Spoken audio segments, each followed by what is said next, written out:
CTET और बीटेट उत्तीर्ण अभ्यर्थी भाजपा प्रदेश कार्यालय पहुंचे। भाजपा के प्रदेश अध्यक्ष संजय जायसवाल से उन्होंने वार्ता किया और आश्वासन दिया गया उनके द्वारा कि जब तक आपको नौकरी नहीं मिल जाती विधानसभा का अगला सत्र वो नहीं चालू होने देंगे। देखिए सीटेट बीटेट के अभ्यर्थी ये हैं, कितना आश्वासन से खुश हैं, इन्हीं से पूछते हैं। आश्वासन मिला है संजय जायसवाल से, क्या खुश हैं? सर वो जब हम लोगों को पटल पे दिखेगा तभी खुशी होगी ना। लेकिन BJP as a opposition party वो उन्होंने अपनी जो जिम्मेवारी है उसको बखूबी निभाया है। क्योंकि अगर वो हमारी बातों को सदन तक पहुंचा सकते हैं, हम लोग अपनी बातों को सरकार तक पहुंचाने की कोशिश करते हैं, तो सबसे तो आश्चर्य तब लगता है कि जो हमारे बिहार के शिक्षा मंत्री है, पता नहीं उनको ये भी समझ में है कि नहीं है कि रोजगार देना किनको है। उनसे जब मैं 2 या 3 बार मिली हूँ तो उनका साफ साफ स्टेटमेंट होता है कि भाईजान 16 करोड़ वाले से मांगिए ना।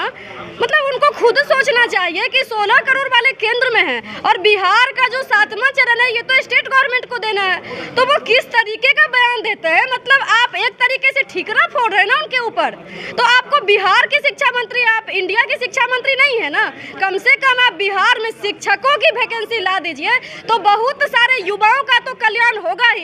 और खास करके आप देखे होंगे कि नीति आयोग की रिपोर्ट में Bihar one of the bottom state जो है वो आपका हेल्थ और एजुकेशन में है। तो इनका साफ साफ मंशा है कि बिहार के बच्चे ना पढ़े और ना हमसे सवाल करें। उनका साफ साफ यही कहना है और वो चाहते हैं कि ना ये पढ़ेंगे और ना हमसे सवाल करेंगे। लेकिन बिहार के युवा भी जो है वो जाग चुके हैं और वो आपको 2024 और 25 में दिखा देंगे। आप समय बोलते हैं ना कि थोड़ा इंतजार का मजा लीजिए, तो मैं भी आपसे एक बात कहना चाहती हूँ कि सर समय के पास इतना समय नहीं है कि वो आपको दोबारा समय दे सके।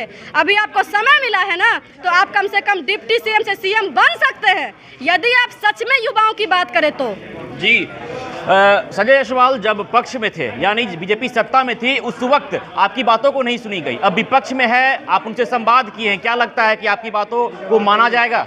नहीं, ऐसा नहीं है कि जब सत्ता में थी पार्टी तो हम लोगों का नहीं सुना गया। हम लोगों का सुना गया था, उसी समय आश्वासन भी मिला हुआ था और कुछ कागजात हम लोगों के पास है, उस पर काम भी हुआ था कि नहीं आप लोगों की बहाली सुनिश्चित निश्चित रूप से बहुत जल्द होने जा रही है।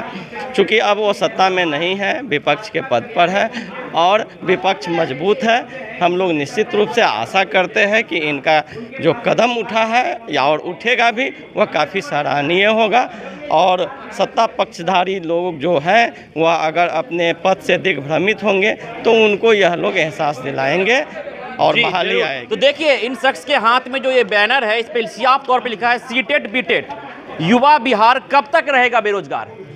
आखिर क्या नौबत आई कि इस तरह के बैनर के साथ आप भाजपा कार्यालय पहुंचे? भैया जब एनडीए की सरकार थी तो हम लोग को प्री शेड्यूल मिल गया, हम लोग को एकदम घर में तो खुश हो गए कि अब हम लोग को जुलाई में नोटिफिकेशन मिल गया। अब क्या, अब टीचर बन जाएंगे। और उसके बाद 10 दिन के बाद हुआ कि नीतीश चाचा पलट गए, चल गए फिर अलग सत्ता के लिए, प्रधानमंत्री का सपना देखने लगे। तो हम ये कहते हैं नीतीश चाचा से, नीतीश चाचा यही बिहार आपको बनाया है ना, तो यही बिहार आपको बर्बाद कर देगा। अब जितने लोग हम लोग को कम से कम 50 साथी खो दिए, हम लोग 50 साथी आत्महत्या कर लिए इस वैकेंसी के लिए। कब जागिएगा नीतीश जी? आप कहते हैं कि अफसर को, और अफसर के पास जाके कहते हैं, जानते क्या बोलता है अफसर? कहता है कि दूसरा तैयारी करो ना। तो हम कहते हैं ना अगर आप IAS की परीक्षा पास कर गए, आपको 2 महीना रोड पे रखेंगे तो आप रहिएगा? आपको तो इतना व्यवस्था मिला हुआ कि आपको तो सुनना चाहिए। लेकिन आप कुर्सी के लिए एकदम पूटा पीट थपथपाने के लिए आप काम कर रहे हैं। यही बात हम कहना चाह रहे हैं कि हम लोग को कहते थोड़ा इंतजार का मजा लीजिए।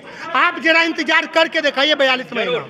इस उड़ में आप आए हैं इनके साथ। सीटेट अभ्यर्थी त्रिपुरारी झा, सर्वप्रथम तो स्वागत करता हूं प्रेस कॉन्फ्रेंस में प्रदेश अध्यक्ष संजय जायसवाल जी का, जिन्होंने अपने संबोधन में कहा है कि आगामी दिसंबर में जो विधानसभा का सत्र चलने वाला है इसमें आवाज गूंजेगा सीटेट बीटेट अभ्यर्थी का और निश्चित मिलेगा 7वें चरण का नोटिफिकेशन। लेकिन 3.5 साल से बेरोजगार जो भूखा है वह शांत होने वाला नहीं है। हमारा सवाल यह था कि आप भी अभ्यर्थी हैं या इन बच्चों के नहीं, साथ आए? अभ्यर्थी हैं और एज रिलैक्सेशन के मुद्दा पर 5000 अभ्यर्थी का भविष्य लटकाए हुआ है महागठबंधन का सरकार। उसका मुंहतोड़ जवाब देने आए हैं गर्दनीबाग के धरती पर। भूख हड़ताल के माध्यम से जवाब देंगे उस मंत्री जी का जवाब जिन्होंने कहा है कि 3.5 लाख हमारी वैकेंसी निकलने वाली है माध्यमिक और प्राइमरी का, नहीं मिल रहा है स्टेट और सीटेड अभ्यर्थी। मैं कहता हूं आपके चैनल के माध्यम से कि कहीं तुम काउंटर लगा लो, 10 अभ्यर्थी सीटेड अभ्यर्थी कतार लग जाएगा। जरूर। कब से आंदोलन अनशन आप लोग शुरू करने वाले हैं? हम लोग आंदोलन जो है लगभग 4 नवंबर से भी चल रहा है और ये आज जो है बीजेपी के द्वारा प्रेस कॉन्फ्रेंस किया गया है। अगर ये मुद्दा नहीं माना गया तो हम लोग जो है भूख हड़ताल पे जो आज से ही बैठेंगे। आज से भूख हड़ताल पर बैठेंगे? भूख हड़ताल कहाँ पे करने वाले हैं? पटना में यहाँ गर्दनी बाग जो धरना स्थल है अपना, वहाँ पर हम लोग आमरण अनशन पर भूख हड़ताल पर बैठने के लिए जा रहे हैं। अभी यहाँ से निकलेंगे बीजेपी ऑफिस से और सीधा वहीं जाकर बैठेंगे आमरण अनशन पर। इसकी पूरी तैयारी हो चुकी है और हम लोग 100% तैयार है, कोई हमको वहाँ से हिला भी नहीं सकता है। जी, क्या लगता है कि भूख हड़ताल से आपकी मांगे जो है पूरी हो जाएगी? नहीं पूरी, इसीलिए तो हम लोग भूख हड़ताल कर रहे हैं। 3.5 साल से हम लोग को नहीं सुन रहे हैं। अब तो हम कह रहे हैं कि नीतीश चाचा आपको इस्तीफा दे देना चाहिए, आपसे बिहार नहीं संभल रहा है। नीतीश चाचा के पास खुद गृह विभाग है और उनके गृह विभाग में जो भी परीक्षा होता है ऑफलाइन होता है और ब्लूटूथ के माध्यम से होता है, समझ लीजिए। इसीलिए हम लोग शिक्षा के क्षेत्र में चुने हम लोग कि हम लोग गरीब के बच्चे हैं, इसीलिए हम लोग शिक्षा के क्षेत्र चुने। और जो कॉन्ट्रैक्ट बेसिस का नौकरी है उसका ऑनलाइन लेते हैं। आखिर क्या बात है कि नीतीश जी सरकारी प्योर जो सरकारी नौकरी है उसको ऑनलाइन ऑफलाइन लेते हैं? जी जरूर।